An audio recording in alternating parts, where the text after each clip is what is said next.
జనసేన ఆవిర్భావ దినోత్సవానికి హాజరయ్యేవారు తమ పేర్లను నమోదు చేసుకోవాలని నెల్లూరు జిల్లా కావలి జనసేన నేత సుధాకర్ సూచించారు. ఈ నెల 14న పిఠాపురంలో జరిగే జనసేన ఆవిర్భావ దినోత్సవ పోస్టర్ను ఆవిష్కరించారు. కావలి నుంచి జనసేన కార్యకర్తలు భారీ ఎత్తున తరలి రావాలని పిలుపునిచ్చారు.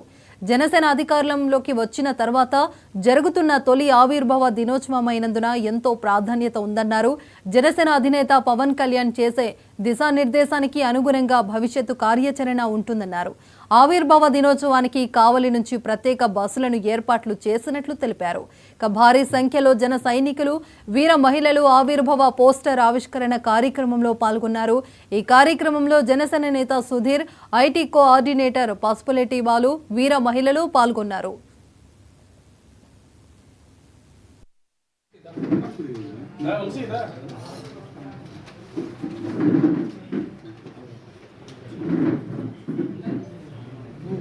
నమస్కారం.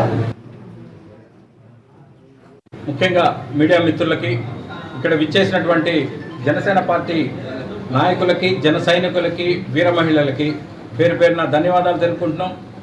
ఈరోజు కావలి నియోజకవర్గంలో జనసేన పార్టీ తరఫున మార్చి 14న జనసేన పార్టీ ఆవిర్భావ దినోత్సవం సందర్భంగా జరుపుకోబోయేటువంటి కావలి నియోజకవర్గం నుంచి కూడా అత్యధిక సంఖ్యలో మా జనసేన నాయకులు, వీర మహిళలు, జన సైనికులు ఇక్కడి నుంచి అత్యధిక సంఖ్యలో పిఠాపురంలో జరగబోయేటువంటి ఆవిర్భావ సభకి వెళ్ళటానికి ఏర్పాట్ల గురించి అయితేనేమి, మా ఆవిర్భావ సభ పోస్టర్ లాంచింగ్ కూడా చేయటం జరిగింది. ఈరోజు జనసేన పార్టీ ఒక్క సీటు కూడా లేని జనసేన పార్టీ 100% హ్యాట్రిక్తో వరల్డ్ రికార్డ్ సృష్టించి ఈసారి మా అధ్యక్షులు శ్రీ పవన్ కళ్యాణ్ గారు ఉప ముఖ్యమంత్రిగా ఎన్నికయ్యి, అదేవిధంగా మా నాదెళ్ల మనోహర్ గారి ఆధ్వర్యంలో అత్యంత వైభవంగా ఎన్నో కమిటీలు వేసి ఒక పండగ వాతావరణంలో మా పిఠాపురంలో జనసేన పార్టీ ఆవిర్భావ దినోత్సవాన్ని అత్యంత వైభవంగా నిర్వహించుకోబోతున్న సందర్భంగా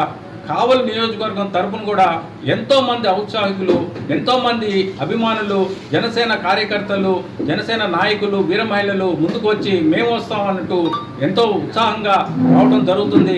మా జనసేన పార్టీలో మేము మనుషుల్ని బలవంతంగా తీసుకెళ్లాల్సిన అవసరం లేని విధంగా వీళ్ళందరూ ఉత్సాహం చూస్తుంటే జనసేన పార్టీకి ఉన్నటువంటి ఆదరణ కావలి నియోజకవర్గంలో రోజు రోజుకి పెరుగుతుందనేది చాలా నిశ్చయం. రేపు 13వ తారీఖు, మార్చి 13వ తారీఖు బయలుదేరుతున్నాం అనేసి మీడియా మిత్రులకి ఈ సందర్భంగా తెలియజేస్తున్నాం. మళ్ళీ కోరుకునేది ఏంటంటే మీడియా మిత్రులు కూడా మా జనసేన పార్టీ ఎంతో సామాన్యమైన పార్టీ నుంచి కూడా ఎంతో ఉన్నత స్థాయికి ఎదగబోతుంది కాబట్టి మీ సహాయ సహకారాలు కూడా మాకు కావాలని కోరుకుంటూ సెలవు తీసుకుంటున్నాను.